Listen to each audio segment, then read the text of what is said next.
അമ്മമാതാവിനും തിരുക്കുമാരനും ഒരായിരം നന്ദി. ഞാൻ രണ്ടാമത്തെ വട്ടമാണ് ഇവിടെ സാക്ഷ്യം പറയാൻ കയറുന്നത്. അതിനെ ഓർത്ത് ഒത്തിരി നന്ദി പറയുന്നു. പിന്നെ എനിക്കിത് പറയാൻ ഇച്ചിരി സമയമെടുത്തു. അതോർത്ത് ഞാൻ മാതാവിനോടും ഈശോയോട് ക്ഷമ ചോദിക്കുന്നു. എനിക്ക് 3 സാക്ഷ്യങ്ങളാണ് ഇവിടെ പറയാനുള്ളത്.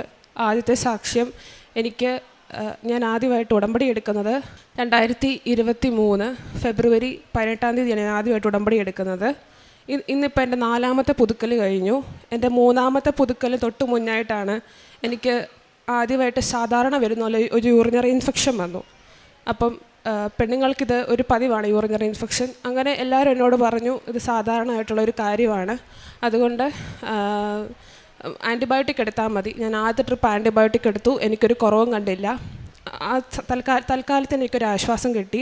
അതുപോലെ തന്നെ തൊട്ടടുത്ത 2 ആഴ്ച കഴിഞ്ഞപ്പോൾ എനിക്ക് വീണ്ടും അതുപോലെ തന്നെ യൂറിനറി ഇൻഫെക്ഷൻ വന്നു.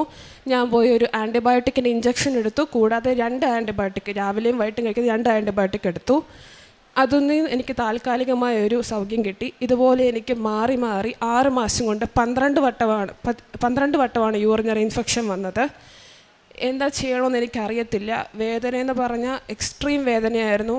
ഞാൻ ഉറങ്ങാത്ത രാത്രികൾ മാത്രമായിരുന്നു എൻ്റെ ജീവിതത്തിൽ 6 മാസം. ഓരോ വട്ടം പീരിയഡ്സ് ആവുന്നതിന് മുമ്പും ശേഷവുമാണ് ഇത് വന്നുകൊണ്ടിരുന്നത്. അസഹനീയ വേദനയായിരുന്നു. എനിക്ക് എന്നാ ചെയ്യേണ്ടതെന്ന് അറിയത്തില്ല. ആ സമയത്ത് എനിക്ക് ആകെപ്പാടെ എൻ്റെ കയ്യിലുണ്ടായിരുന്നത് ഈ ഒരു കൊന്ത മാത്രമാണ്. ഈ കൊന്ത ചൊല്ലിയാണ് ഞാൻ രാത്രി ഉറങ്ങിക്കൊണ്ടിരുന്നത്. ഞാൻ ഉറങ്ങുന്നില്ല എന്ന് കണ്ട് എൻ്റെ അമ്മ എൻ്റെ കൂടെ വന്നിരിക്കുമായിരുന്നു. ഞാൻ ഉറങ്ങുന്നവരെ കൂടെ ഇരുന്നിട്ടായിരുന്നു അമ്മ എണീച്ച് പോകുന്നത്. അത്രയ്ക്ക് ഞാൻ വേദന സഹിച്ചു. ആദ്യമൊക്കെ ഞാൻ കാണിച്ചുകൊണ്ടിരുന്ന അടുത്തുള്ള ചെറിയ ആശുപത്രികളിലാണ്. പിന്നെ ഞാൻ ഗൈനക്കോളജിയെ കൊണ്ട് കാണിച്ചു. ഗൈനക്കോളജിസ്റ്റ് പറഞ്ഞത് ഒരുവിധ പ്രശ്നവും ഇല്ല, നന്നായിട്ട് വെള്ളം കുടിച്ചാൽ മതി. എൻ്റെ ശരീരഭാരത്തിന് ഞാൻ കുടിക്കേണ്ടത് ഒരു ദിവസം 2.5 ലിറ്റർ വെള്ളമാണ്. ഞാനത് 4 ലിറ്റർ അളവിലേക്ക് കൂട്ടി. 2 ലിറ്ററിൻ്റെ 2 കുപ്പിയാണ് ഞാൻ കുടിച്ചുകൊണ്ടിരുന്നത്. എന്നിട്ട് എനിക്കിതിന് ഒരു ശമനവും ഇല്ലായിരുന്നു. ഒരു ദിവസം ഞാനിതുപോലെ എനിക്ക് വേദന സഹിക്കാൻ വയ്യാതെ ഞാൻ എൻ്റെ ഹോസ്റ്റൽ റൂമിൽ ഞാൻ തല ഇറങ്ങി വീണു. കൂട്ടുകാരൊക്കെ പേടിച്ചു. അങ്ങനെ എൻ്റെ അപ്പനെ അമ്മയെ ഹോസ്റ്റലിലേക്ക് വരുത്തിച്ചു.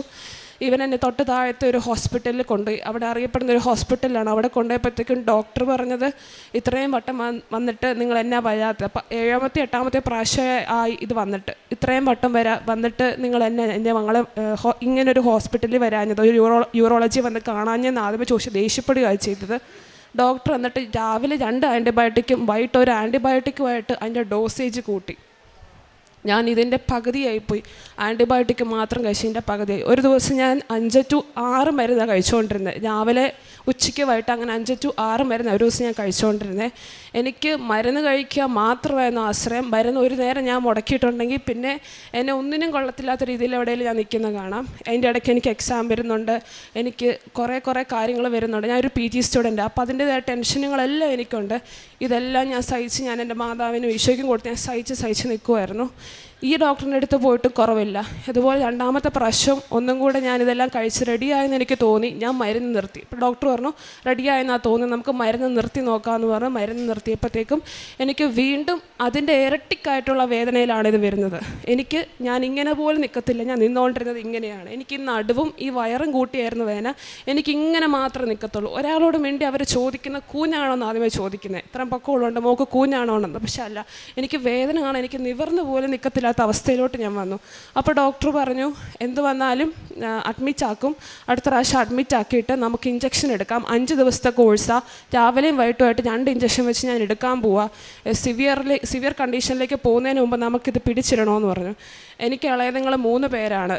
2 കുഞ്ഞു പിള്ളേരാണ്, പിന്നെ ഇവൻ ഒരിളയത്. അപ്പോൾ അവരെ ഇട്ടിട്ട് എൻ്റെ കൂടെ ഹോസ്പിറ്റലിൽ വന്ന് നിൽക്കാൻ മാത്രമുള്ളൊരു സാഹചര്യം അപ്പോൾ വീട്ടിലില്ലായിരുന്നുകൊണ്ട് അന്ന് എൻ്റെ അച്ഛനും അമ്മയും കൂടെ വന്നപ്പോൾ ഡോക്ടറിനോട് പറഞ്ഞു, പറ്റത്തില്ല ഡോക്ടറെ, വീട്ടിൽ ഇവളുടെ ഇളയതുങ്ങളുണ്ടെന്ന് പറഞ്ഞപ്പോൾ ഡോക്ടർ പറഞ്ഞു എന്നാൽ ഞാൻ മരുന്നിൻ്റെ ഡോസേജ് കൂട്ടാം. 6 to 7 ആയിരുന്നു എൻ്റെ ഡോസേജ്. ഡോക്ടർ ഇത് 10 ആക്കി. വീണ്ടും മരുന്ന് തന്നെ ആശ്രയം. മരുന്ന് നിർത്തി അപ്പം വേദന, തലകറക്കം, ഛർദി, പനി എല്ലാം ഒരുമിച്ച് വരും. അങ്ങനെ എൻ്റെ ക്ലാസ് ടീച്ചറാണ് പേരൻസ് മീറ്റിങ്ങിന് വന്നപ്പം എൻ്റെ അപ്പനോടും അമ്മയോടും പറയുന്നത്, കോട്ടയത്തൊരു പ്രമുഖ ആശുപത്രിയാണ്, ആ ആശുപത്രിയിലെ ഡോക്ടർ സീനിയർ ആയിട്ടുള്ള യൂറോളജിസ്റ്റാണ്. പുള്ളിക്കാരൻ റിട്ടയർ ആയിട്ടും ആ ഹോസ്പിറ്റലുകാർ പിടിച്ച് നിർത്തിയേക്കുക, കാരണം പുള്ളിക്കാരൻ്റെ അടുത്ത് പോകുന്ന കേസുകളൊന്നും പാഴായി പോകത്തില്ല എന്നും പറഞ്ഞ് എൻ്റെ അപ്പൻ കുറേ പേരെ വിളിച്ച് അന്വേഷിച്ചപ്പോഴത്തേക്ക് നല്ല ഡോക്ടറാണ്, കേരളത്തിലുള്ള ഡോക്ടറാണ്, കുഴപ്പമൊന്നുമില്ല, കൊണ്ട് കാണിക്കാൻ പറഞ്ഞു. അപ്പോൾ ഇത്രയും നാളത്തെ എൻ്റെ ഫയലൊക്കെ ആയിട്ടാണ് ഞാൻ ഡോക്ടറിനെ കാണാൻ പോകുന്നത്. ആദ്യത്തെ സെറ്റ് ചെന്നപ്പോഴത്തേക്കും ഡോക്ടർ എന്നോട് കുറേ കാര്യങ്ങൾ ചോദിച്ചു. അപ്പോൾ ഞാൻ പറഞ്ഞു ഇന്ന ഹോസ്പിറ്റലിൽ നിന്ന് ഞാൻ പോയിട്ടുണ്ട്, ഇങ്ങനെ അവരുടെ യൂറിൻ കളക്ട് ചെയ്തേ എന്നൊക്കെ പറഞ്ഞു. അപ്പോൾ ഡോക്ടർ പറഞ്ഞു അത് തന്നെ വലിയൊരു തെറ്റാണ്, അങ്ങനെയല്ല യൂറിൻ കളക്ട് ചെയ്യേണ്ട, വേറെ രീതിയിലാണെന്നും പറഞ്ഞ് എനിക്ക് യൂറിൻ കൾച്ചറും യൂറിൻ ടെസ്റ്റും ചെയ്യാനായിട്ട് എനിക്ക് ഡോക്ടർ എഴുതി തന്നിട്ട് പറഞ്ഞു 10 ദിവസം കഴിഞ്ഞ് വന്ന് എന്നെ കണ്ടാൽ മതി എന്ന് പറഞ്ഞു. ഞാൻ ഇപ്പോൾ യൂറിൻ കൾച്ചർ ടെസ്റ്റ് എടുത്തുകൊണ്ടിരുന്നപ്പോഴത്തേക്ക് എന്നോട് നേഴ്സ് ചോദിച്ചു മോക്ക് എന്നാ പറ്റി. അപ്പോൾ ഞാൻ പറഞ്ഞു യൂറിനറി ഇൻഫെക്ഷനാണ്. അപ്പം ആദ്യമേ പറയുമ്പോൾ എല്ലാവർക്കും ആദ്യത്തെ വട്ടം വരുന്ന യൂറിനറി ഇൻഫെക്ഷൻ അല്ല, അത്ര പ്രശ്നമൊന്നും കാണത്തില്ല എന്ന് ചോദിച്ചപ്പോഴത്തേക്ക് നേഴ്സ് സിസ്റ്ററിനോട് ചോദിച്ചു എത്രാമത്തെ പ്രാവശ്യം. ഞാൻ പറഞ്ഞു ഇതെൻ്റെ 11ാമത്തെ പ്രാവശ്യം, 10ാമത്തെ പ്രാവശ്യം എനിക്കിത് 11ാമത്തെ പ്രാവശ്യം എനിക്കിത് വരുന്നതെന്ന് ഞാൻ പറഞ്ഞു. അപ്പോൾ സിസ്റ്ററും ചോദിച്ചു അതെന്നെ ഇങ്ങനെ കണ്ടിന്യൂസ് ആയിട്ട് വരുന്നത്. ഞാൻ പറഞ്ഞു എനിക്കറിയത്തില്ല, ഇതുവരെ എനിക്കൊരു പോം വഴി കിട്ടിയിട്ടില്ല എന്ന് പറഞ്ഞ് ഞാൻ കരഞ്ഞുകൊണ്ട് ഇതൊക്കെ സിസ്റ്ററിനോട് പറഞ്ഞു. കാരണം എൻ്റെ വേദന എനിക്ക് മാത്രമേ അറിയത്തുള്ളൂ, അത് വന്നയാൾക്ക് അതിൻ്റെ വേദന അറിയത്തുള്ളൂ. അത്രയ്ക്ക് ഈ ചെറിയ പ്രായത്തിൽ ഇത്രയും വേദന ഞാൻ സഹിച്ചല്ലോ എന്നോർത്ത് എനിക്ക് തന്നെ അത്ഭുതമുണ്ട്. അന്നൊരു സിസ്റ്റർ യൂറിൻ ട്യൂബ് വഴിയിട്ട് യൂറിൻ കളക്ട് ചെയ്യുമായിരുന്നു. യൂറിൻ കളക്ട് ചെയ്ത് കഴിഞ്ഞിട്ട് യൂറിന് ടെസ്റ്റിന് കൊടുത്തിട്ട് ഞാൻ അപ്പനും തിരിച്ചു വന്നു. 10 ദിവസം കഴിഞ്ഞ് ചെന്നപ്പോഴത്തേക്കും ഡോക്ടർ, ഞാനും അമ്മയും കൂടെ അകത്തോട്ട് കയറി ചെന്നു. ഡോക്ടർ എന്നെ കണ്ടത് കുറച്ച് നേരം പുള്ളിക്കാരൻ എന്നെ അമ്മയും മാറി മാറി കുറേ നേരം നോക്കി. എന്നിട്ട് പുള്ളിക്കാരനുള്ള ഫയൽ അങ്ങോട്ട് മറിച്ച് ഇങ്ങോട്ട് മറിച്ചൊക്കെ നോക്കിയിട്ട് പറയും എനിക്കിതിലൊരു കുഴപ്പവും കാണുന്നില്ലല്ലോ, പക്ഷെ മോൾക്ക് യൂറിനറി ഇൻഫെക്ഷൻ ഉണ്ട് താനും, ഇതെന്നാ സംഭവം എന്ന് എനിക്കറിയത്തില്ല, ഇതിലൊരു കുഴപ്പവും എനിക്ക് കാണുന്നില്ല, നമുക്ക് ഒരു ടെസ്റ്റും കൂടെ ചെയ്യാം, ഇതിൽ കൺഫേം ആകും, എന്നാ പ്രശ്നമെന്ന് കൺഫേം ആകുമെന്ന് ഡോക്ടർ പറയും. അങ്ങനെ ഞങ്ങൾ തിരിച്ചു പോന്നു. തിരിച്ചു വന്ന് ഞാൻ അന്ന് തൊട്ട് ലൈറ്റ് എ കാൻഡിൽ പ്രയർ ഇടുമായിരുന്നു. ആഴ്ച 1 ഞാൻ ലൈറ്റ് എ കാൻഡിൽ പ്രയർ ഇതേ ചൊല്ലിയിടും. ഞാൻ എന്നും രാവിലെ എഴുന്നേൽക്കുമ്പോൾ വെറും വയറ്റിൽ വെള്ളം കുടിക്കുന്ന ആളാണ്. അപ്പം ഞാൻ അതിലേക്ക് ഒരു തുള്ളി ഉപ്പ്, ഇവിടുന്ന് വെഞ്ചരിച്ച് കിട്ടിയ ഒരു തുള്ളി ഉപ്പ്, തൈലം ഇതൊക്കെ ഇട്ട് ഞാൻ എന്നും വെള്ളം കുടിക്കും. ഞാൻ എൻ്റെ അടിവയറ്റിലും നടുവിലും ഞാൻ തൈലം പുരട്ടുമായിരുന്നു. ഞാൻ കുളിക്കുന്ന വെള്ളത്തിൽ പോലും ഞാൻ തൈലം ഉപ്പിടാതെ കുളിക്കാത്ത ദിവസങ്ങളില്ലായിരുന്നു. എനിക്ക് എങ്ങനെയല്ലേ ഈ വേദന മാറ്റിത്തരണം, എൻ്റെ ആകെ ലക്ഷ്യം എൻ്റെ മാതാവ് ഈശോൻ്റെ ഈ വേദന മാറ്റിത്തരണം എനിക്ക് 100% ഉറപ്പായിരുന്നു. ആ ഉറപ്പിൻ്റെ മണ്ട എന്ന് ഞാൻ എന്നും പ്രാർത്ഥിക്കുമായിരുന്നു. മരുന്നോ ലേപനവുമല്ല, നിൻ്റെ സൗഖ്യമാണ്, അല്ലെങ്കിൽ നീ തരുന്ന സമാധാനമാണ് എൻ്റെ സൗഖ്യം എന്ന് ഞാൻ വിശ്വസിച്ച് മുന്നോട്ടെന്നും പോകുമായിരുന്നു. ഞാനിത് കണ്ടിന്യൂസ് ആയിട്ട് ഇതെന്നും ചെയ്തു. അവിടെ അപ്പം 10 ദിവസം കഴിഞ്ഞ് വീണ്ടും ഞാനും അമ്മയും കൂടെ ഡോക്ടറിനെ കാണാൻ വേണ്ടി പോവാ. എന്നിട്ട് ഡോക്ടറിനോട് പറഞ്ഞു മോക്കൊരു കുഴപ്പമില്ല, പക്ഷേ ഈ ടെസ്റ്റിൽ മോക്കൊരു കുഴപ്പം കാണിക്കുന്നില്ല, ഇതിന് മുമ്പിലെ ടെസ്റ്റ് വരെ കുഴപ്പം കാണിക്കുന്നുണ്ട്, ഒരു കുഴപ്പം കാണിക്കുന്നില്ല. എന്നോട് നന്നായിട്ട് ഫ്രൂട്ട്സ് കഴിക്കാൻ പറഞ്ഞു, നന്നായിട്ട് ഫൈബർ കണ്ടൻറ്റുള്ള ഫുഡ് കഴിക്കാൻ പറഞ്ഞു. എന്നിട്ട് എനിക്കൊരു മരുന്നും കൂടെ തന്നു. 10 ദിവസത്തേക്ക് ഇത് കഴിച്ചോ, ഇത് കഴിച്ച് കഴിഞ്ഞാൽ ഞാൻ വണ്ടി ഓടിക്കുന്ന ഒരാളാണ്, മോള് വണ്ടി ഓടിക്കാൻ പാടില്ല, ഭയങ്കരമായിട്ട് ഉറക്കം വരുമെന്ന് പറഞ്ഞു. അപ്പം ഞാൻ ശരിയെന്നും പറഞ്ഞ് ഞങ്ങൾ ഹോസ്പിറ്റലിൽ നിന്ന് ഇറങ്ങിയപ്പോൾ ഞാൻ വണ്ടിക്കകത്തോട്ട് കയറിയപ്പോഴത്തേക്ക് ഞാനിങ്ങനെ അച്ചാച്ചനോടും അമ്മയോടും പറഞ്ഞു എന്നതാ ഇത് വരാൻ കാരണം എന്നാന്ന് പറയുന്നില്ലല്ലോ, പക്ഷെ ഒരു മരുന്ന് തന്നിട്ടുണ്ടെന്ന് പറഞ്ഞപ്പോൾ അവർ പറഞ്ഞു. അപ്പം എൻ്റെ അപ്പം പറഞ്ഞു ഇത് പൂർണ്ണമായിട്ട് മാതാവ് എടുത്ത് മാറ്റിയത്, നീ ഇതിനെക്കുറിച്ച് ആലോചിക്കുകയേ വേണ്ട, അത് മാറി എന്ന് മാത്രം നീ ചിന്തിച്ചാൽ മതി എന്ന് പറഞ്ഞു. ഞാൻ ആ വിശ്വാസത്തോടെ തന്നെ വീട്ടിൽ വന്നേ. ആദ്യത്തെ ദിവസം ഞാൻ മരുന്ന് കഴിച്ചു. അപ്പോൾ ഞാൻ ആ ആഴ്ച ഫുൾ ലീവാണ്. ആദ്യത്തെ ദിവസം ഞാൻ മരുന്ന് കഴിച്ചിട്ട് ഞാൻ രാവിലെ ഒന്നും കിടന്നുറങ്ങാത്ത ആളാണ്. അതായത് 11 മണി കഴിഞ്ഞ ശേഷം ഉറക്കം വരുന്നത് സാധാരണയായിരുന്നു എനിക്ക്. പക്ഷേ രാവിലെ ബ്രേക്ക്ഫാസ്റ്റ് കഴിച്ച് ഒരിക്കലും ഞാൻ ഉറങ്ങത്തില്ല. പക്ഷേ ഞാൻ ഭയങ്കരമായിട്ട് കിടന്നുറങ്ങാൻ തുടങ്ങി. എൻ്റെ ചുണ്ടൊക്കെ ഉണങ്ങി വരേണ്ടി വരിക. എത്ര വെള്ളം കുടിച്ചിട്ട് എനിക്ക് ആ ദേഹത്തെ ഡ്രൈനെസ് മാറുന്നില്ല. ഞാൻ ഇതുവരെ എൻ്റെ ജീവിതത്തിൽ ഞാൻ എന്തോരം മരുന്ന് കഴിച്ചു, ഞാൻ ഗൂഗിൾ ചെയ്തേ നോക്കിയിട്ടില്ല. ഞാൻ ഗൂഗിളിൽ നോക്കിയപ്പോൾ ഡിപ്രഷനുള്ള മരുന്നാണ്. എൻ്റെ സകലമായ സമാധാനം അവിടെ നഷ്ടപ്പെട്ടു. എനിക്ക് അവസാനം എന്നെ വലിയ ഡിപ്രഷൻ രോഗിയാക്കിയ പോലെ എനിക്ക് തോന്നി. ഞാൻ ആ മരുന്ന് അവിടെ നിർത്തിയിട്ട് ഞാൻ പറഞ്ഞു മാതാവ് ഞാൻ ഈ മരുന്ന് എനിക്ക് കഴിക്കത്തില്ല, ഞാനിത് ലൈറ്റ് എ കാൻഡിൽ പ്രയർ ഇട്ടും എൻ്റെ ഉടമ്പടിയുടെ ശക്തി കൊണ്ട് ഞാൻ ഈ രോഗം എൻ്റെ മാതാവ് എനിക്ക് മാറ്റിത്തരുന്ന വിശ്വാസത്തോടെ തന്നെ ഞാൻ നിന്നു. മാതാവിനോട് ഈശോയുടെ ഇടയ്ക്കിടയ്ക്ക് ഞാൻ പ്രാർത്ഥിക്കുമായിരുന്നു. അങ്ങനെ പ്രാർത്ഥിച്ചതിൻ്റെ ഫലമായി ആ ഒരു 2 ആഴ്ച കണ്ടിന്യൂസ് ഞാൻ ഉടമ്പടി വസ്തുക്കൾ ഉപയോഗിക്കുമായിരുന്നു. ഞാൻ എന്നും പ്രാർത്ഥനകളെല്ലാം ചൊല്ലി കൃത്യം ഇത് മാത്രം വെച്ച് ചൊല്ലുമായിരുന്നു. അങ്ങനെ മാതാവ് എൻ്റെ ആ രോഗസൗഖ്യം പൂർണ്ണമായിട്ട് എടുത്തു മാറ്റി. കഴിഞ്ഞ ഓഗസ്റ്റിലാണ് അവസാനമായിട്ട് വന്നത്. പിന്നെ ഇതുവരെ എനിക്ക് ആ രോഗം വന്നിട്ടില്ല. അതാണ് എൻ്റെ ആദ്യത്തെ സാക്ഷ്യം. എൻ്റെ 2ാമത്തെ സാക്ഷ്യം, ഞാൻ പറഞ്ഞല്ലോ എനിക്ക് 6-7 മാസ കാലഘട്ടമായിട്ട് ഞാൻ യൂറിനറി ഇൻഫെക്ഷനായിട്ട് നടക്കുമായിരുന്നു. എനിക്ക് അതിൻ്റെ ഇടയ്ക്കാണ് എനിക്കൊരു ബിഗ് 4 കമ്പനിയിൽ നിന്ന് ആദ്യമായിട്ട് ഞങ്ങളുടെ കോളേജിൽ പ്ലേസ്മെൻറ്റ് ഡ്രൈവ് വരുന്നത്. ഞാൻ പഠിക്കുന്നത് ഒരു മാതാവിൻ്റെ പേരിൽ അറിയപ്പെടുന്ന ഒരു കോളേജിലാണ്. എനിക്ക് മാതാവിനെ എനിക്കറിയാവുന്ന ആളുടെങ്കിൽ മാതാവിനെ ഭയങ്കര ഇഷ്ടം. അപ്പം ഞാൻ രണ്ടാമത്തെ ഉടമ്പടിയിൽ ഞാൻ എപ്പോഴും പ്രാർത്ഥിക്കുന്നു, എനിക്ക് മാതാവിൻ്റെ പേരുള്ള കോളേജിൽ തന്നെ PG പഠിക്കാൻ പറ്റണമെന്ന്. അപ്പോൾ എങ്ങനെ തന്നെ എനിക്ക് ഒരു കോളേജിൽ അഡ്മിഷൻ കിട്ടി. അപ്പോൾ ആദ്യമായിട്ട് വരുന്നൊരു Big 4 ആണ്, ഡെലോയിറ്റ് ആണ് കമ്പനിയുടെ പേര്. ആ കമ്പനിയിൽ കിട്ടാൻ നല്ല പാടെന്ന് പറഞ്ഞാൽ അവർ ഭയങ്കര ടഫായിട്ടാണ് ക്വസ്റ്റ്യൻസ് ചോദിക്കുന്നത്. നമ്മുടെ കാലിബറിന് അപ്പുറത്ത് നിന്ന് അവർ ക്വസ്റ്റ്യൻസ് ചോദിക്കും, നമ്മളത് ക്ലിയർ ചെയ്യാനൊക്കെ ഇച്ചിരി പാടാണ്. അപ്പം 11ാമത്തെ പ്രാവശ്യം എൻ്റെ യൂറിനറി ഇൻഫെക്ഷനായിട്ട് ഞാൻ ഇരിക്കുക. അന്ന് രാവിലെ ഞാൻ കുറേ ഛർദ്ദിച്ചു. ഞാൻ എന്നിട്ട് രാവിലെ വിശുദ്ധ കുർബാനയ്ക്ക് പോയി. എൻ്റെ വികാരിയച്ഛനെ അടുത്ത് ഞാൻ തലയ്ക്ക് കൈവച്ച് പ്രാർത്ഥിച്ചു. ഞാൻ കുറേ കരഞ്ഞ് പ്രാർത്ഥിച്ചു. അപ്പോഴാണ് അച്ഛൻ പോലും അറിയുന്നത് ഇത്രയും വട്ടമായിട്ട് ഈ കൊച്ചിനിത് വന്നു, അച്ഛൻ അറിഞ്ഞില്ലല്ലോ എന്ന് അച്ഛൻ ഞങ്ങളോട് പറയുകയും ചെയ്തു. അച്ഛൻ പറഞ്ഞു പേടിക്കണ്ട, പൊക്കോ, പ്രാർത്ഥിച്ചോളാൻ പറഞ്ഞു. ഞാൻ വീട്ടിൽ വന്നു. ഞാൻ ഡ്രസ്സ് മാറി എൻ്റെ യൂണിഫോം എടുത്തിടണം, ഇൻ്റർവ്യൂ യൂണിഫോം എടുത്തിട്ടു. ഞാൻ അപ്പം തന്നെ ലൈറ്റ് ക്യാൻഡിൽ പ്രയർ ഇട്ടു. എൻ്റെ ലാപ്ടോപ്പ് ഞാൻ തുറന്നു. ലാപ്ടോപ്പ് തുറന്ന ശേഷം ഞാൻ ഇതിന് മുമ്പ് ഒരു സാക്ഷ്യം കേട്ടായിരുന്നു. ഒരു ചേച്ചി ഇൻ്റർവ്യൂ കൂടിയത്, ചേച്ചി ഉപ്പ് വിതറി, ലാപ്ടോപ്പിൽ ഉപ്പ് വിതറി, തൈലം ലാപ്ടോപ്പിൽ തൂത്തു, ചേച്ചിയുടെ നാക്കയിലും നെറ്റിയിലും തൂത്തുന്നത്. ഞാൻ എൻ്റെ കയ്യിലുള്ള മൊത്തം ഉപ്പും ഇത്ര ഉപ്പ് എടുത്തിട്ട് ഞാൻ ഇച്ചിരി വെള്ളം ചാലിച്ച് ലാപ്ടോപ്പിൻ്റെ മണ്ടയിലോട്ട് ഇട്ടു. മണ്ടത്തരം വന്ന് എനിക്കറിയാം, പക്ഷേ എനിക്ക് വേറെ പോകാൻ വഴിയില്ല. അതിൻ്റെ മണ്ടയിലോട്ട് ഞാൻ ഇട്ടു. എന്നിട്ട് ഞാൻ തൈലം എടുത്തിട്ട് ലാപ്ടോപ്പിൻ്റെ ക്യാമറയുടെ സൈഡിൽ തേച്ചു, എൻ്റെ നെറ്റിയിലും തേച്ചു, എൻ്റെ അടിവയറ്റിൽ ഞാൻ 2 ഹോട്ട് വാട്ടർ ബാഗ് വെച്ചായിരിക്കുന്നു, ഒരെണ്ണം പുറകിലും ഒരെണ്ണം ഫ്രണ്ടിലും. അങ്ങനത്തെ ഒരു അവസ്ഥയിലിരുന്ന ഞാൻ ഇൻ്റർവ്യൂ കൂടുന്നത്. ഞാൻ ഇങ്ങനെയാണ് ഇരിക്കുന്നത്, എനിക്കിങ്ങനെ നിവരാൻ പോലും പറ്റാത്ത രീതിയിൽ ഇങ്ങനെ ഇരുന്ന ഞാൻ കൂടുന്നത്. 12 ആദ്യത്തെ GD സെക്ഷനായിരുന്നു. എൻ്റെ ഭാഗ്യത്തിനാണോ അതോ എനിക്ക് തന്നൊരു ദൈവാനുഗ്രഹമാണെന്ന് അറിയത്തില്ല. ഞാനൊരു MCOM സ്റ്റുഡൻറ്റാണ്. എൻ്റെ കൂടെ അന്ന് സ്ലോട്ടിലുണ്ടായിരുന്ന മൊത്തം BCOM പിള്ളേരായിരുന്നു. അപ്പോൾ എനിക്കവിടെ പ്രിഫറൻസ് ഉണ്ടായിരുന്നു എന്ത് സംസാരിച്ചാലും. അപ്പോൾ ഞാൻ GDയിൽ ക്വാളിഫൈ ആയി. ആദ്യത്തെ GD റൗണ്ട് ഞാൻ ക്വാളിഫൈ ആയി. അതിനുശേഷം 2ാമത്തെ റൗണ്ട് അപ്പോഴൊക്കെ എൻ്റെ കയ്യിൽ കൊന്തയും ഒരു ഉടമ്പടി കാശുരൂപ എൻ്റെ കയ്യിൽ ഇറുക്കി പിടിച്ചേക്കുക. എന്ത് വന്നാലും ഞാൻ അങ്ങനെ ഇറുക്കി പിടിച്ചോണ്ട് ഞാൻ പറയുന്നത്. 2ാമത്തെ റൗണ്ട് ഇൻ്റർവ്യൂവിലേക്ക് ഞാൻ ഷോർട്ട് ലിസ്റ്റഡായി. അപ്പം മൊത്തം 359 പിള്ളേരായിരുന്നു ഡെലോയിറ്റിൻ്റെ ഇൻ്റർവ്യൂവിൽ ഇതിലേക്ക് ഷോർട്ട് ലിസ്റ്റഡായത്. ആദ്യമേ കുറേ സെക്ഷൻ ആപ്റ്റിറ്റ്യൂഡിൽ കളഞ്ഞു, 2ാമത്തെ സെക്ഷൻ GD കളഞ്ഞു. ഇനി 3ാമത്തെ സെക്ഷനാണ് ഇൻ്റർവ്യൂ. 129 പിള്ളേരിൽ 29 പിള്ളേർ അവർക്ക് 29 പിള്ളേരെ മതി, അതിൽ കൂടുതൽ പിള്ളേരെ എടുക്കത്തില്ല.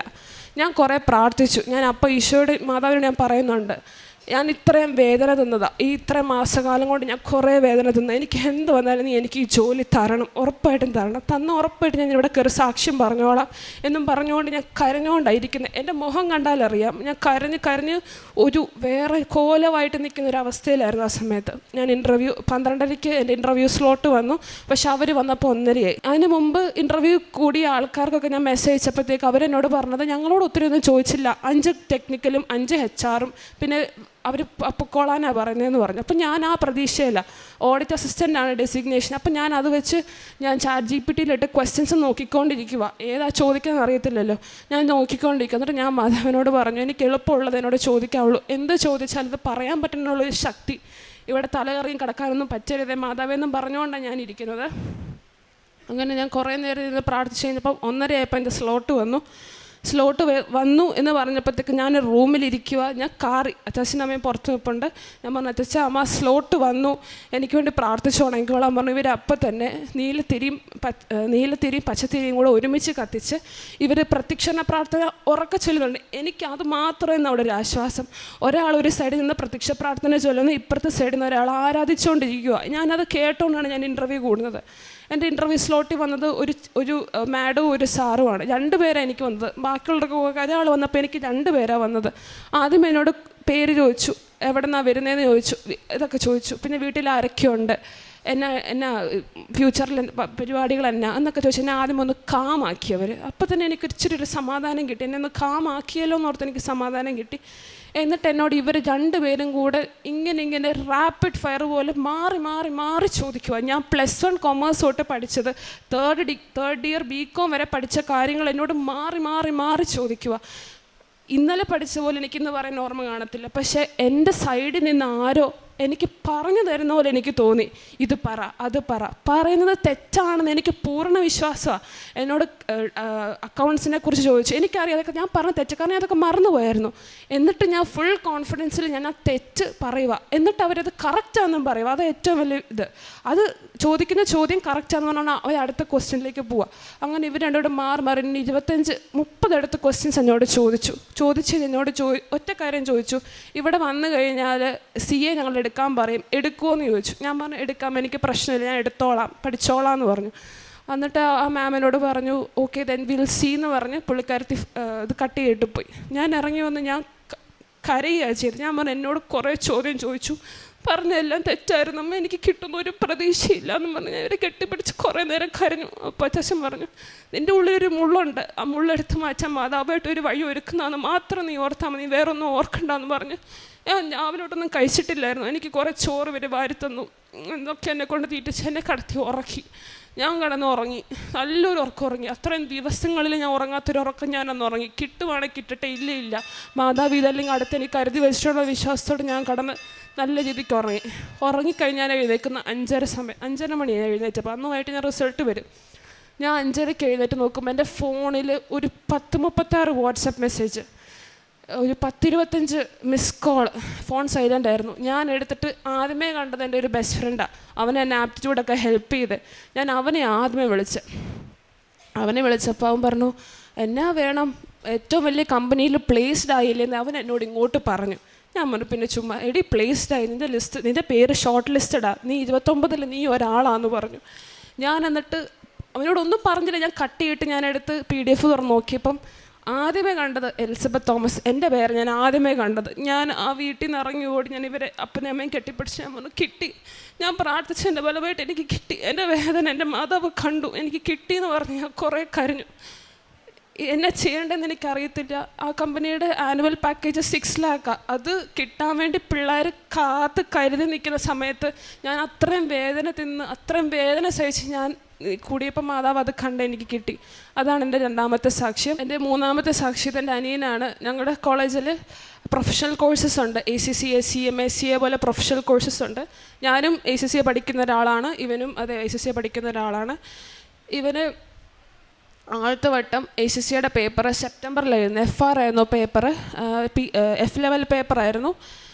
നന്നായിട്ട് പഠിച്ചിട്ടൊക്കെ തന്നെ പോയാണ് എഴുതിയത്. പക്ഷെ അവന് 1 മാർക്കിനാണ് പോയത്. 50 കിട്ടണം, അവന് 49 അവന് പോയി. അവന് ഭയങ്കര വിഷമമായിരുന്നു. ഇതുവരെ കരയാത്തവൻ അന്ന് വിളിച്ച് എന്നെ അമ്മയെ വിളിച്ച് കരഞ്ഞ് പറഞ്ഞു ഞാൻ കുറേ പഠിച്ചത്, അവർക്ക് 1 മാർക്ക് ഇട്ട് തന്നായിരുന്നു, എന്താണെന്നാണ് ചോദിച്ചാൽ കരഞ്ഞത്. ഞങ്ങൾക്കത് ഭയങ്കര വിഷമമായി. കുറച്ച് ദിവസത്തേക്ക് ഞങ്ങളുടെ വീട്ടിലെല്ലാവർക്കും വിഷമം. അതിൻ്റെ ഇടയ്ക്ക് എനിക്കും ഈ രോഗങ്ങളായതുകൊണ്ട് ഞങ്ങൾക്ക് എല്ലാവർക്കും ഭയങ്കര വിഷമമായിരുന്നു. അതിനുശേഷം ഇവൻ അപ്പം തന്നെ അന്ന് രാവിലെ റിസൾട്ട് വന്നു. ഒരു 8:30 മുമ്പ് അവൻ വിളിച്ചിട്ട് അച്ഛനോട് പറഞ്ഞു, അച്ഛൻ ഞാൻ 2 പേപ്പർ എഴുതാൻ പോവാം, FRഉം FM ഞാൻ എഴുതാൻ പോവാം ഡിസംബറിലേക്കെന്ന് പറഞ്ഞു. അപ്പം അച്ഛൻ പറഞ്ഞു അങ്ങനെ എഴുതുന്നുണ്ടോ എന്ന് ചോദിച്ചപ്പം അച്ഛൻ അങ്ങനെ എഴുതുന്നവരുണ്ടെന്ന്, നീ എഴുതിക്കോടെ, നിനക്ക് വിശ്വാസമുണ്ട്, നീ എഴുതിക്കോ എന്ന് അച്ഛൻ പറഞ്ഞു. അമ്മ പറഞ്ഞു, ഞാനും പറഞ്ഞു. ഞങ്ങളുടെ പ്രൊഫഷണൽ ഹെഡ് സാറും ഇവനെ പ്രത്യേകം വിളിച്ചിട്ട് പറഞ്ഞു വർക്ക് 2 പേപ്പർ എഴുതണം എന്ന് തന്നെ പറഞ്ഞു. ഇവരെ FM പഠിപ്പിക്കുന്ന സാറ് പറഞ്ഞത് അങ്ങനെ എഴുതരുത്, FM മാത്രം എഴുതണം, അത് റിസ്ക് ആണ്. കാരണം ഒരു പേപ്പറിൻ്റെ FRന് 17,000 രൂപയും FMന് 18,000 രൂപ അത്രത്തോളം ഫീസ് വരുന്നുണ്ട്. അപ്പോൾ അത് റിസ്ക് ആണ്, അത്രയും പൈസ പോകും എന്നൊക്കെ സാറ് പറഞ്ഞെങ്കിലും ഇവൻ 2ഉം കരുതി കൂട്ടി അവൻ എഴുതി. ഈ ഡിസംബറിലാണ് എഴുതിയത്. അന്നും ഇവൻ എക്സാമിന് പോകുന്നതിൻ്റെ തലേന്ന്, അവൻ എറണാകുളത്തായിരുന്നു സെൻറ്ററിൽ പോകുന്ന തലേന്ന് അമ്മ ഇവനെ പ്രത്യേകം തൈലം തൊട്ട് ഇവനെ പ്രാർത്ഥിപ്പിച്ചു. ഉപ്പ് ഇവൻ കുടിക്കുന്ന വെള്ളത്തിൽ കുപ്പി കൊണ്ടുപോയില്ല, അപ്പോൾ ഉപ്പ് അതിനകത്തിടണമെന്ന് അമ്മ പ്രത്യേകം പറഞ്ഞു. പിന്നെ അതൊക്കെ ചെയ്ത് കയ്യിലൊരു കാശ് രൂപം, ജനിച്ച കാശ് രൂപ അല്ലാത്ത സാധാരണ ഒരു കാശ് രൂപ അമ്മ കൊടുത്തു വിട്ടു. അമ്മോനൊന്നും പേടിക്കേണ്ട, പോയി എഴുതിക്കോളാൻ പറഞ്ഞു. അപ്പോൾ ഇവൻ എഴുതുമ്പോൾ എനിക്ക് ക്ലാസ്സാണ്, ഞാൻ ക്ലാസ്സിൽ ഞാൻ കൊന്ത ചൊല്ലിക്കൊണ്ടിരിക്കും. എനിക്കറിയാം പേപ്പറിൻ്റെ ബുദ്ധിമുട്ട് എത്ര, ഞാൻ കൊന്ത ചൊല്ലിക്കൊണ്ടിരിക്കും. അമ്മ അച്ഛനും എൻ്റെ കൂടെ പോയിരുന്നു. അച്ഛനോട് അടുത്തിരുന്നുള്ള ചാപ്പലിൽ കയറി കൊന്തയെല്ലാം തുടങ്ങി അമ്മയും പ്രാർത്ഥിക്കുമായിരുന്നു. എക്സാം ഇറങ്ങിക്കഴിഞ്ഞപ്പോൾ വിളിച്ചപ്പോൾ പറഞ്ഞു കുഴപ്പമില്ലായിരുന്നു, കിട്ടുമായിരിക്കും തോന്നുന്നു എന്ന് മാത്രമേ പറഞ്ഞുള്ളൂ. FR ഇച്ചിരി പാടായിരുന്നു, പക്ഷേ FM എനിക്ക് എളുപ്പം പോലെ എനിക്ക് തോന്നി, എനിക്ക് കുഴപ്പമില്ലായിരുന്നു എന്ന് മാത്രമേ പറഞ്ഞുള്ളൂ. അപ്പം നമ്മളും അത്ര രീതിക്ക് അതെടുത്തുള്ളൂ. റിസൾട്ട് വന്ന് ഒരു രാവിലെ ഡെയിലി ബ്രെഡ് കൂടിക്കഴിഞ്ഞ് ഞങ്ങൾ 3 പേരെ നേറ്റ് വന്നപ്പോഴാണ് ഇവൻ പെട്ടെന്ന് റൂമിൽ നിന്ന് ഇറങ്ങി വന്ന് പറയുന്ന അമ്മേ റിസൾട്ട് വന്നമ്മയെന്ന് പറഞ്ഞു. അപ്പം അമ്മ എടുത്ത് നോക്കിയപ്പോഴത്തേക്കും ഇവൻ പറഞ്ഞു 2ഉം കിട്ടിയെന്ന് പറഞ്ഞു. ഞങ്ങൾക്കത് വിശ്വസിക്കാൻ പറ്റിയില്ല.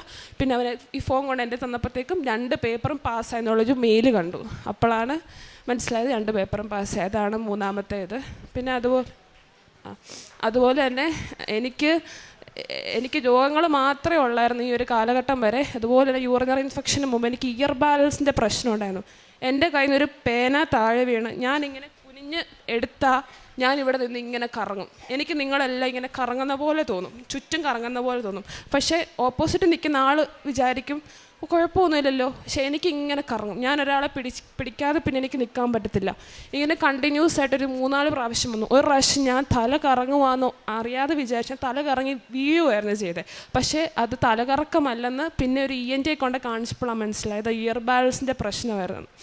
ഇയർ ബാലൻസിൻ്റെ അതിൻ്റെ പ്രശ്നം എന്ന് പറഞ്ഞാൽ നല്ല ഡോസേജ് മരുന്നാണ്. പോരാത്തതിന് ഇയർ ബാലൻസിന് ഒരു എക്സസൈസ് ചെയ്യിപ്പിക്കും. ആ എക്സസൈസ് ഒരു വട്ടം ഞാൻ ചെയ്ത് ഞാൻ ഇറങ്ങി വന്ന് കുറേ ഛർദ്ദിച്ചു. എനിക്ക് അത് പറ്റത്തില്ലാത്തൊരിതിലായി. അപ്പോൾ ഞാൻ ഓർത്തു, എന്തിനു ഞാൻ വിഷമിക്കണം, എനിക്കെൻ്റെ മാതാവ് ഈശോയില്ല, എനിക്കെൻ്റെ ഉടമ്പടിയില്ല. ഞാൻ ഉടമ്പടിയിൽ അത് വെച്ചു. എൻ്റെ ഇയർ ബാലൻസിൻ്റെ പ്രശ്നം ഞാൻ ആദ്യത്തെ യൂറിനറി ഇൻഫെക്ഷനാണ് വെച്ച്, രണ്ടാമത്തെ ഇയർ ബാലൻസ് ഞാൻ അങ്ങോട്ട് വെച്ചു. എന്നിട്ട് ഞാൻ എന്നും രാവിലെ എനിക്ക് ഒരാളുടെ ഹെൽപ്പില്ലാതെ എഴുന്നേക്കാൻ പറ്റില്ല. എന്നെ ഒരാൾ പയ്യെ പിടിച്ച് പൊക്കണം. അങ്ങനത്തെ ഒരു സിറ്റുവേഷൻ വരെ ഞാൻ വന്നായിരുന്നു. ഞാൻ എഴുന്നേൽക്കുന്നതേ ഞാൻ പ്രാർത്ഥിച്ചിട്ട് ഞാൻ ചെവിയിലെ ഉടമ്പടി തൈലം വെച്ച് ഇങ്ങനെ തൂക്കും. 2 ചെവിയിലും തൂക്കും, നെറ്റിയിലും തൂക്കും. എന്നിട്ട് ഞാൻ പ്രാർത്ഥിച്ചുകൊണ്ടായിരുന്നു എഴുന്നേറ്റ് വന്നുകൊണ്ടിരുന്നത്. ഞാൻ ലൈറ്റ് ക്യാൻഡിൽ പ്രയർ ഇടയ്ക്കിടയ്ക്ക് ഇടുമായിരുന്നു. ഉപ്പിട്ട വെള്ളം കുടിക്കുമായിരുന്നു, ഉപ്പിട്ട വെള്ളത്തിൽ കുളിക്കുമായിരുന്നു. ഇതൊക്കെ ഞാൻ ചെയ്യുമായിരുന്നു. പിന്നെ എനിക്ക് പിന്നീട് അങ്ങനൊരു ബുദ്ധിമുട്ട് വന്നിട്ടില്ല. എനിക്ക് കഴിഞ്ഞ മാസം ഓഗസ്റ്റിന് മുമ്പ് ഒരു മാസമാണ് എനിക്കിത് വരുന്നത്. ആ വർഷം ഓഗസ്റ്റ് ആയപ്പോഴത്തേക്കും അത് ക്യൂറായി. പിന്നെ എനിക്കിപ്പം ചുമ്മാ കുനിഞ്ഞ് എഴുന്നേക്കാൻ പറ്റും, എനിക്ക് പെട്ടെന്നൊക്കെ എഴുന്നേക്കാൻ പറ്റും, എനിക്കൊരു വിധ പ്രശ്നവുമില്ല. അപ്പം ഇതാണ് അമ്മ മാതാവും തിരുക്കുമാരൻ അനുഗ്രഹങ്ങൾ. പ്രേക്ഷിത പ്രവർത്തനമായിട്ട് ഞാൻ ചെയ്തിരുന്ന എൻ്റെ വീട്, ഞാൻ ഇടുക്കിക്കാരിയാണ്.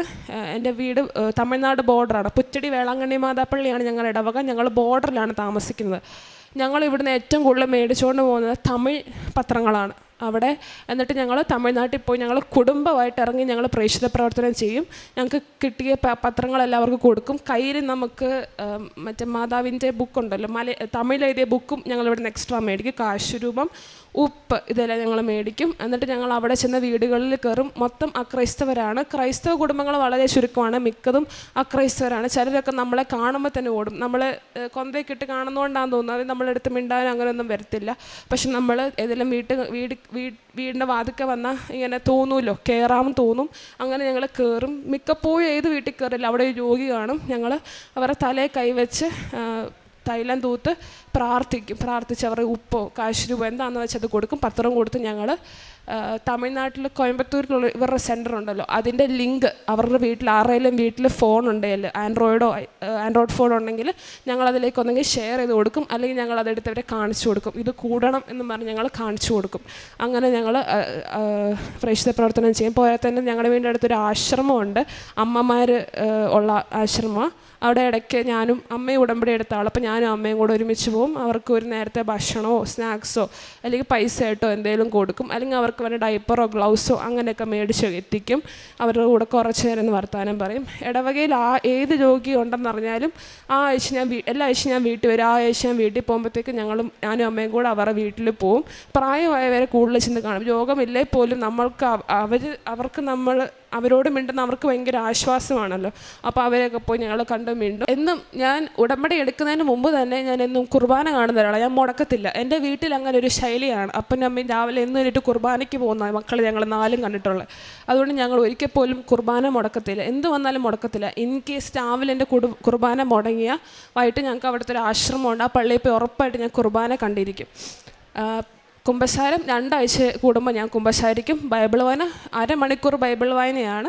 ഞാൻ രാവിലെ ഒരു 15 മിനിറ്റും വൈകിട്ട് ഒരു 15 മിനിറ്റും ബൈബിൾ വായിക്കും.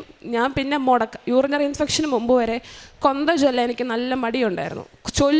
പേരിന് ചൊല്ലുന്ന പോലെ ഞാൻ ചൊല്ലുമായിരുന്നു. പക്ഷേ യൂറിനറി ഇൻഫെക്ഷൻ്റെ ആ സമയം തൊട്ട് ഞാൻ കൊന്ത ഒരു ദിവസം പോലും മുടക്കിയിട്ടില്ല. ഞാൻ ചിലപ്പം രാത്രി തളർന്നെല്ലാം പഠിച്ചിട്ട് മടുത്തിട്ടായിരിക്കും ഞാൻ വന്ന് കട്ടിലേക്ക് കയറുന്നത്. പക്ഷെ എന്നാലും ഞാൻ ഒരു കൊന്ത ചൊല്ലാതെ ഞാൻ കടന്നുറങ്ങത്തില്ല. അത് ഞാൻ ഒരു ശീലമാക്കി. ആ ശീലം ഇപ്പോഴും തുടരുന്നു. ഇതൊക്കെയാണ് എനിക്ക് കിട്ടിയ അനുഗ്രഹങ്ങൾ. മാതാവ് ഈശോയ്ക്കും എൻ്റെ കൂടെ നിന്ന് എല്ലാവർക്കും 1000 നന്ദി. പുറപ്പാട് 3:14 കർത്താവ് പറഞ്ഞു, ഞാൻ തന്നെ നിന്നോടുകൂടെ വരികയും നിനക്ക് ആശ്വാസം നൽകുകയും ചെയ്യും. എലിസബത്ത് യൂറിനറി ഇൻഫെക്ഷൻ വന്നപ്പോൾ ആദ്യം ചെറിയ ഹോസ്പിറ്റലിൽ പോയി. പിന്നെ വലിയ വലിയ ഹോസ്പിറ്റലുകളിൽ പോയി, പക്ഷേ ഈ അസുഖം മാറിയില്ല.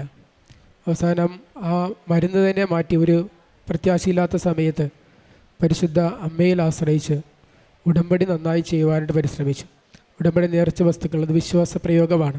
അതൊക്കെ ചെയ്തു കഴിഞ്ഞപ്പോൾ ഈശോയിൽ നിന്ന് സൗഖ്യം ലഭിച്ചു. മറ്റൊരു സൗഖ്യം ഇയർ ബാലൻസ് പറഞ്ഞതും അതും നേർച്ച വസ്തുക്കളാണ് ഉപയോഗിച്ചത്. ദൈവത്തിൻ്റെ ശക്തി നമ്മുടെ ശരീരത്തിൽ വരുമ്പോൾ അത് സൗഖ്യമായി മാറുന്നു. എക്സാമിൻ്റെ കാര്യവും പറഞ്ഞു. അതും കുറേ കുട്ടികളുടെ ഇടയിൽ നിന്നാണ് സെലക്ട് ആവുന്നത്. ആ സമയം കുടുംബം മുഴുവൻ പ്രാർത്ഥിക്കുകയാണ്. ഇപ്പോൾ എലിസബത്ത് ചെയ്യുന്ന കാര്യവും രോഗികളെയൊക്കെ കാണുന്നു, അവർക്ക് വേണ്ടി പ്രാർത്ഥിക്കുന്നു. ഒരു സമയത്ത് രോഗപീഠകളിലൂടെ കടന്നുപോയത് കൊണ്ട് രോഗാവസ്ഥ എന്താണെന്നറിയാം. ഈശോ പറഞ്ഞിട്ടുണ്ട്, ഈ എളിയവരിൽ ഒരുവനിത് ചെയ്തപ്പോൾ എനിക്ക് തന്നെയാണ് ചെയ്തു തന്നത്. ഞാൻ രോഗിയായിരുന്നു, നിങ്ങൾ എന്നെ സന്ദർശിച്ചു. നമ്മൾ ഉടമ്പടിയിൽ വരുമ്പോൾ പ്രേക്ഷിത പ്രവർത്തനം ചെയ്യാൻ പറയും. അത് ഈശോയെ കൈമാറലാണ്. നമ്മൾ അനുഭവിച്ച സമാധാനം ഈശോയെ മറ്റുള്ളവർക്ക് കൂടി അനുഭവിക്കുവാൻ നമ്മൾ പറഞ്ഞു കൊടുക്കുകയാണ്.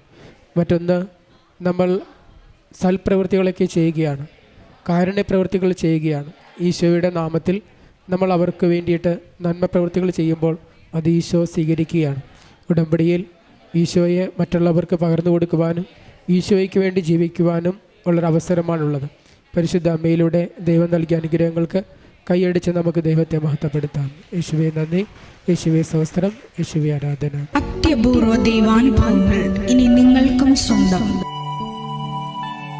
ഈ യൂട്യൂബ് ചാനൽ ഇതുവരെ സബ്സ്ക്രൈബ് ചെയ്തിട്ടില്ലെങ്കിൽ ഇപ്പോൾ തന്നെ സബ്സ്ക്രൈബ് ചെയ്യുക. ഈ വീഡിയോ ഇപ്പോൾ തന്നെ നിങ്ങളുടെ സുഹൃത്തുക്കൾക്ക് ഷെയർ ചെയ്തുകൊണ്ട് കർത്താവിൻ്റെ പ്രേക്ഷിതരാകുക.